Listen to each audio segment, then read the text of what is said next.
In this lesson, we will explore the classic Brazilian tune, Corcovado. So let's get stuck in with the voicing. So the first voicing, or the first chord, we can see is A-6.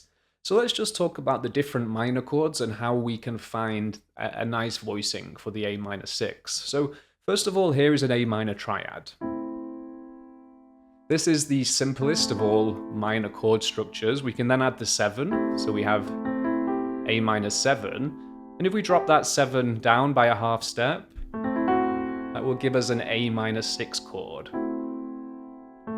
So in this position, it sounds okay, but what we want to do is spread these notes out between two hands. So I'm going to play the root and the 6 in my left hand, and then the 3 and the 5 is the melody. So that can be the voicing to start on. There is one other addition that I would put here, and that's the 9th. So now we have this voicing. If you listen to this, just compared to that triad or the 7th chord, you can hear that this 6-9, the minor 6-9, it has a lot more color and texture and character. So the next thing I want to talk about is how the melody is being played here. So notice that I have the voicing here, except the 5th, but the 5th is the melody. And notice that this voicing is, all the notes are being held down, and then my 3rd and 4th fingers are playing the melody. So it might be nice just to practice that, because it can be difficult to find the strength between the 3rd and 4th fingers, so just play on this for a while. We could add the 5th down here, but the 5th is in the melody, so it's not necessary. That's our first chord. Then we have a G sharp diminished 7. So what I would do here is just play this. Let's look at the voicing on its own. Here's a G sharp diminished 7, root 3, 5, and 7. The nice thing between these chords is if we look at the A-6, or the A-6-9, this in the left hand, the root and the 6, that just drops down a half step. And then these notes can drop to here. It's optional to play the root there. So I think this movement's very important because it should be very clean and fluid, so we want to be able to play like this. You can repeat the chord in the second measure, then let's move to the G sharp diminished 7. And so I recommend first just to cycle around those two chords.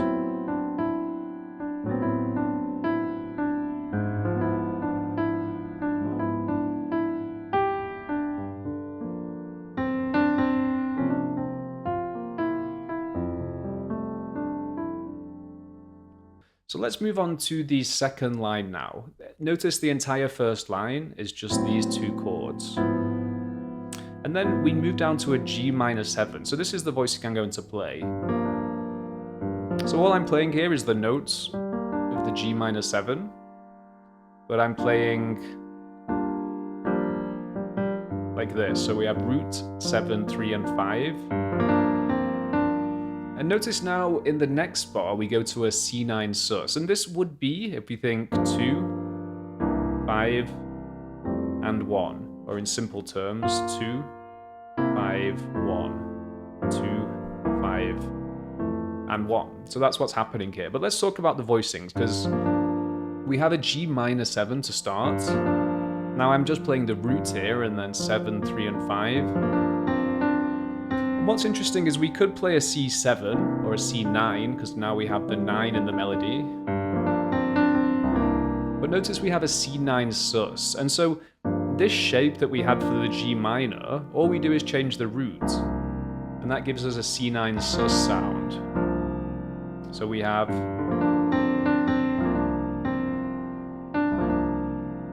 and then up to the sus4 in the melody, and that would resolve into F major.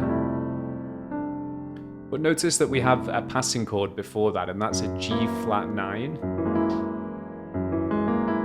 And this is a dominant chord a half step above F6. So what we actually have here is 2, 5, then a passing chord, or the tritone substitute, into the 1. So let's go from the top, and I'll show you some other things that we can do with the melody, and some other colors that we can add to these chords.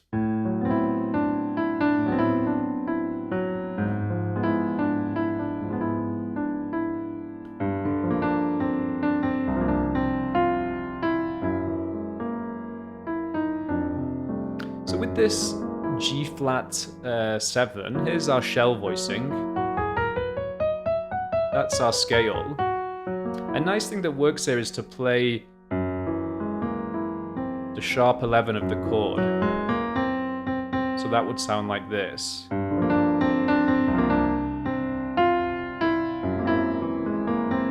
Just listen to the extra color that adds. And then this chromaticism. So that's our A section. I'll play through at normal speed, and then we'll move into the B section.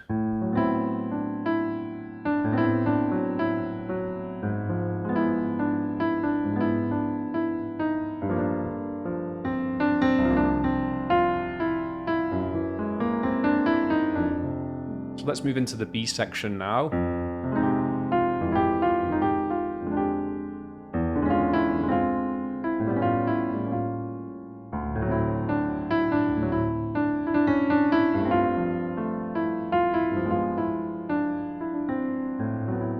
And then we're back to the A section. So there is some interesting and in some ways quite sophisticated harmony and harmonic principles that we're seeing in the B section. So the first thing to notice is that we do have a lot of static harmony in the sense that the first two bars of the B section, so bars 9 and 10, it's 2 bars of F minor. But what I do here is I start with F minor, so there's our F minor 7. Here's the 9. And then what I do is I lift up that note by a half step, and that takes us to an F minor major 7. So F minor 7, F minor major 7. And we can go back down, F minor 7, and F minor 6. So basically we have this inside movement. So we have... And if you compare that to just playing the F minor, obviously this one has a lot more interest and movement. And notice we have this line,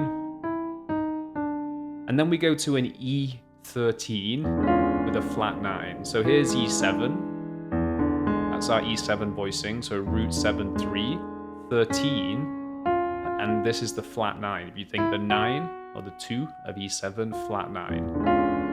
And this is interesting because previously we had this, and then this line is continuing to go down a half step, now to the 13, and then to the flat 13 or the sharp 5. And now we change chords and we have an A9, and notice the line is here now, and then to an A7 flat 9. And that's the sharp 5 of the A7. So we have this line inside the harmony, which is really beautiful.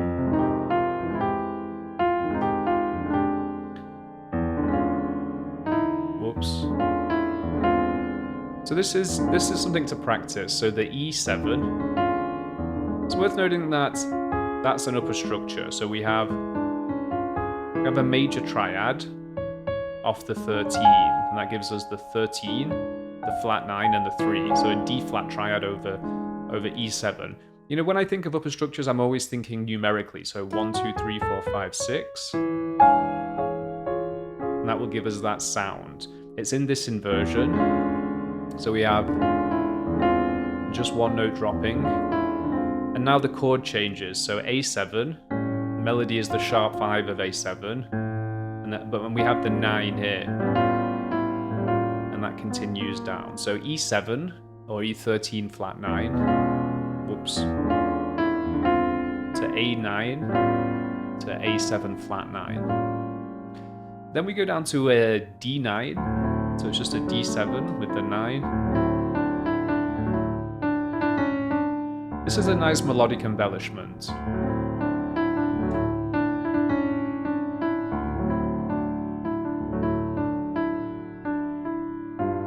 You you don't have to play it, but I do like it.